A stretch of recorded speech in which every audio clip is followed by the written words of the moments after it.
Welcome back to The Grind for a quick guide on this surprise side quest that we got a couple days ago, Up, Up, Down, Down. Now, it is just a one-time run through each of these difficulties. You can enter as many times as you want, so you can try, fail, back out, redo it as many times as you want. And this top one has some nice rewards with a fully formed 5-star plus 2,500 5-star shards and some gold. And then the lower difficulties aren't that enticing, but since it's free, no energy cost, and very easy, I just ran through them all myself to pick up whatever gold and lower shards I could get so that I could then get some extra ISO from opening those crystals. Now, going to the quest, there's a lot of different options you have. It's only 3 fights, and this is the hardest difficulty. But there are a few things to take note of with each of these fights, and we're going to take a look at which champions I used and why they were or were not good options. So with this Human Torch, Hot-Blooded allows him to increase his temperature while he has a bleed on him, and then he's cornered, so damage over time debuffs will give him additional power. And then this Iceman has Achilles heels, so you'll have decreased damage from things other than special attacks and unblockable attacks, and I think heavy attacks it was. Otherwise, a pretty easy fight.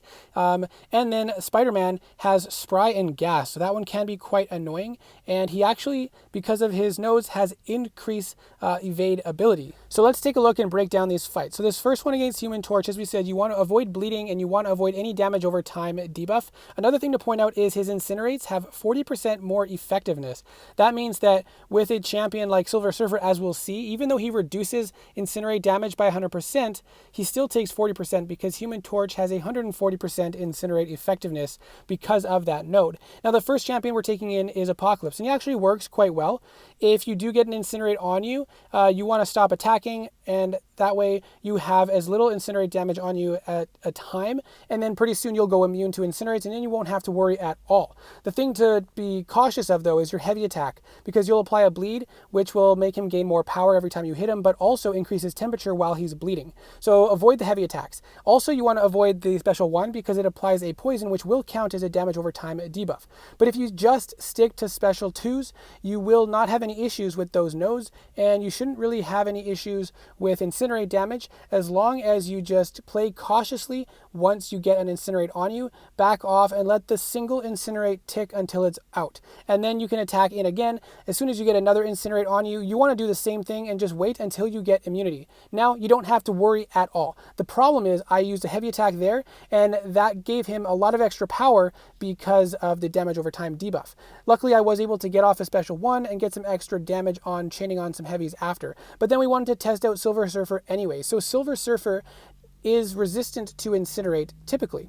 However, because Human Torch has increased effectiveness, the 140% incinerate damage is only reduced to 40%, so you will still take damage, and it can be pretty deadly when he goes over several incinerates, or if his temperature is very high and his smolders go up as well, and Silver Surfer will increase those because he does have energy damage. But you could probably get by if he was your only option, or at least work him down, because there are only 3 fights. You can use more than one champion on each of these fights. So that's just something to consider. You'll probably ideally want a champion who is fully immune to incinerates for this fight, as well as has no bleeds or damage over time and debuffs. Now, this next fight isn't too bad. You have multiple options. The only thing to consider is he has a node that increases the duration of his debuff. So you'll want somebody who is immune to Cold Snap or can shrug off debuffs or reflect the damage. So I brought in Ghosts because she just shrugs it off and it's very nice, and then you can not worry so much about his special 1 if you have trouble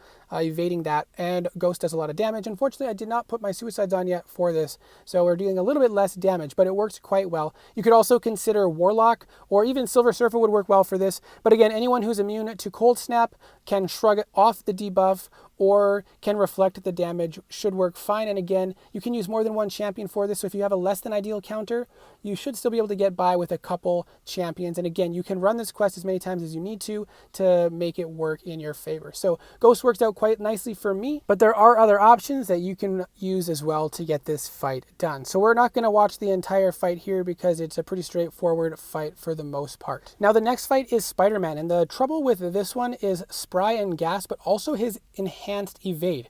So I went in with 2 different options. I had Falcon and Cable. Because you can parry an infinite amount, he can't evade during a parry, so any parry heavy champion will work fine for this. You cannot use Quake because of True Strike. You could use Ghost for this fight as well, but Cable works quite nice. I'm considering taking him to rank 3, so I wanted to bring him in to, you know, play around with him a bit more. But all the damage he does can be done through the parry, and so SpiderMan cannot evade, and Cable can do a lot of damage. So any champion that excels with parry heavy playstyle will do fine for this fight.